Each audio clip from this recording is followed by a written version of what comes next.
Welcome to an exploration of one of the most haunting and enigmatic stories of our time, the chilling case of the silent twins, a pact beyond death. This tale revolves around June and Jennifer Gibbons, identical twins whose bond transcended the ordinary and ventured into the realm of the unsettling. Their life was marked by silence, a secret language, and a tragic pact that left many baffled and captivated. Join us as we unravel their mysterious story, delving into the complexities of their relationship, the psychological and societal factors that shaped their lives, and the legacy they left behind. Imagine growing up with someone who is your mirror image, not just in appearance, but in thoughts, actions, and emotions. Now, imagine that this bond is so intense that it isolates you from the rest of the world, leading to a life of silence and seclusion. This is the story of June and Jennifer Gibbons, twins who were not just siblings, but mirror images of each other's souls. Their pact, which persisted beyond death, has become one of the most enigmatic psychological mysteries, leaving us to ponder the depths of human connection and the dark corridors of the mind. June and Jennifer Gibbons were born on April 11, 1963, in Barbados. They moved to Haverfordwest, Wales with their family when they were still young. From the beginning, the twins shared an unusually close bond. They spoke to each other in a secret language, a mix of English and Bayesian Creole, faster and more fluid than anyone else could understand. This exclusive communication set them apart, not just from their peers, but even from their family. As they grew older, their unique bond became more pronounced. They did everything together, moving in synchrony and often mirroring each other's actions. This symbiotic relationship led to their nickname, the Silent Twins, as they rarely spoke to anyone else. Their silence was not just a choice, but a form of rebellion against a world they felt did not understand them. School life was challenging for the Gibbons twins. They were often bullied and ostracized by their classmates, further deepening their isolation. The school tried to separate them, placing them in different classes to encourage individual development, but this only made things worse. The twins would become catatonic, unable to function without the presence of the other. Eventually, the school gave in and allowed them to stay together, but the damage was done. Their behavior became more erratic and their silence more profound. Their parents, Gloria and Aubrey Gibbons, were at a loss. Despite their efforts, they could not break through the twins' self-imposed isolation. Professional help was sought, but psychiatrists and therapists were equally baffled by the twins' behavior. They were diagnosed with elective mutism, a complex psychological condition where an individual chooses not to speak in certain situations despite having the ability to do so. In their teenage years, June and Jennifer's behavior took a darker turn.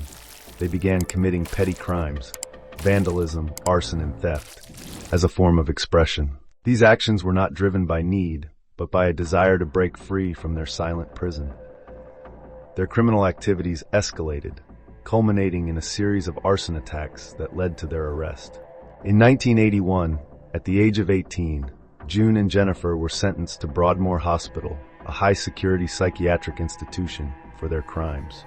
Their confinement at Broadmoor was supposed to help them, but it only deepened their bond and their silence.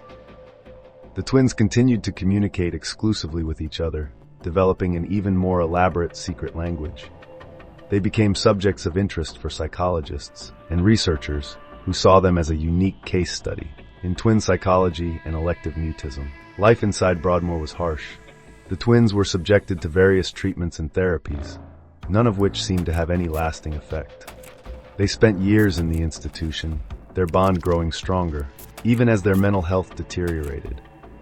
During their time in Broadmoor, they wrote extensively in their diaries, revealing the depth of their connection and the internal struggles they faced.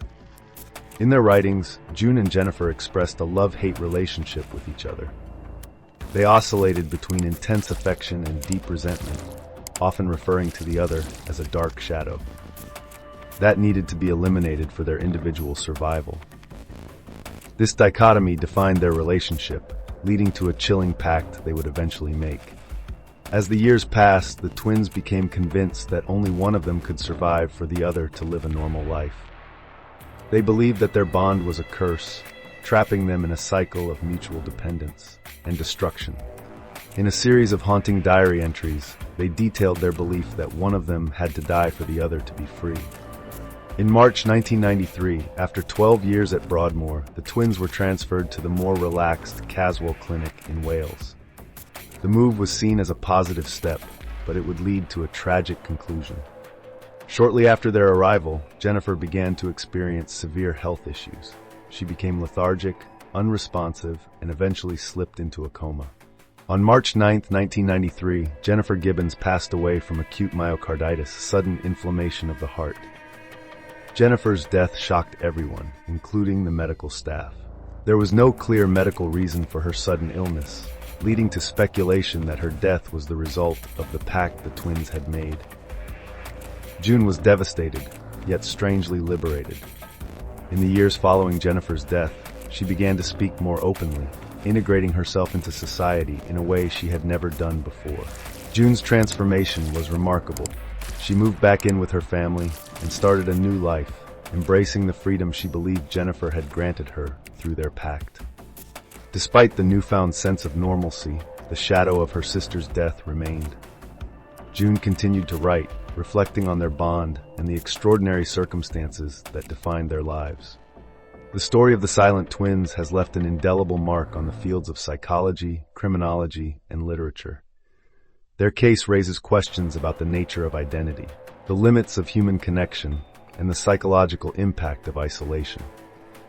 It challenges our understanding of twin dynamics and the ways in which mental illness can manifest in unique and disturbing forms. The legacy of June and Jennifer Gibbons lives on through the books, documentaries, and research that have chronicled their lives.